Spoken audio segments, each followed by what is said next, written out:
సింధూరం gun powder గా మారితే పరిణామాలు ఎలా ఉంటాయో పాకిస్తాన్ కు రుచి చూపించినట్లు ప్రధాని నరేంద్ర మోదీ చెప్పారు. ఆపరేషన్ సింధూర్లో సైనిక దళాల పరాక్రమాన్ని ప్రశంసించారు. సైన్యం పన్నిన చక్రవ్యూహం దెబ్బకు పాక్ మోకాళ్లపై కూర్చోవాల్సి వచ్చిందని ప్రధాని తెలిపారు.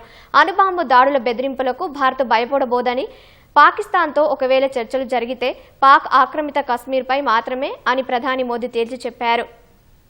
పహల్గామ్ ఉగ్రదాడికి ప్రతీకారంగా నిర్వహించిన ఆపరేషన్ సింధూర్ ద్వారా ఉగ్రవాదులకు, వారికి వెన్నుదన్నుగా నిలిచిన పాకిస్తాన్కు గట్టి గుణపాఠం చెప్పినట్లు ప్రధాని నరేంద్ర మోదీ తెలిపారు. సైనిక దళాల పరాక్రమంపై ప్రశంసల వర్షం కురిపించారు. తమ ప్రభుత్వం త్రివిధ దళాలకు పూర్తి స్వేచ్ఛనిచ్చినట్లు చెప్పారు. ఆపరేషన్ సింధూర్ పట్ల దేశ ప్రజలు గర్వపడుతున్నారని చెప్పారు.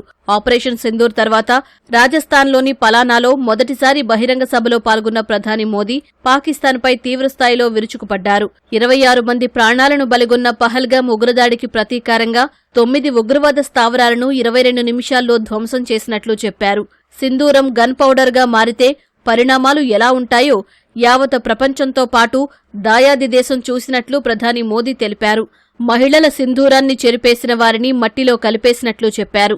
తన నరాల్లో రక్తం కాకుండా సింధూరం ప్రవహిస్తున్నట్లు ప్రజల కరతాళ ధ్వనుల మధ్య ఎంతో ఉద్వేగంతో ప్రధాని మోదీ పేర్కొన్నారు. जो सिंदूर मिटाने निकले थे उन्हें मिट्टी में मिलाया है. जो हिंदुस्तान का लहू बहाते थे आज कतरे कतरे का हिसाब चुकाया है. जो सोचते थे भारत चुप रहेगा आज वो घरों में डूब डूब के पड़े हैं. जो अपने हथियारों पर घमंड करते थे आज वो मलबे के ढेर में दबे हुए हैं. భారత్తో ప్రత్యక్ష పోరాటంలో పాకిస్తాన్ ఎప్పుడూ గెలవలేదని ప్రధాని మోదీ తెలిపారు. భారత్తో ప్రత్యక్ష పోరాటానికి ఎప్పుడు దిగినా దాయాది దేశానికి ఓటమి తప్పలేదన్నారు. అందుకే భారత్తో పోరుకు పాక్ ఉగ్రవాదాన్ని ఓ ఆయుధంగా మార్చుకుందని ఎద్దేవా చేశారు.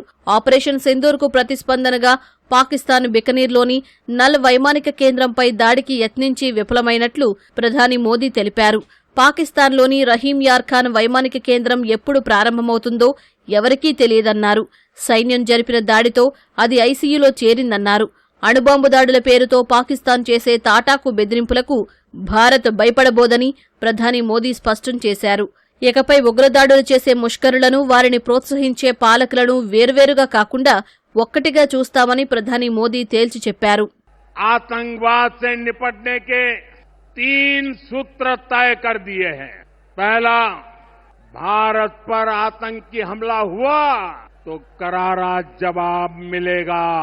समय हमारी सेनाएं तय करेगी, तरीका भी हमारी सेनाएं तय करेगी और शर्तें भी हमारी होगी. दूसरा, एटम बम की गीदड़ बपतियों से भारत डरने वाला नहीं है. और तीसरा, हम आतंक के आकाओं और आतंकी सरपरस्त सरकार को अलग अलग नहीं देंगे, उन्हें एक ही मानेंगे. पाकिस्तान का ये स्टेट और नॉन स्टेट एक्टर वाला खेल अब नहीं चलेगा. పాకిస్తాన్తో వాణిజ్యం లేదా శాంతి చర్చల ప్రసక్తే లేదని ప్రధాని మోదీ తేల్చి చెప్పారు. ఒకవేళ చర్చలంటూ జరిగితే పాక్ ఆక్రమిత కశ్మీర్పై మాత్రమే అని ప్రధాని స్పష్టం చేశారు.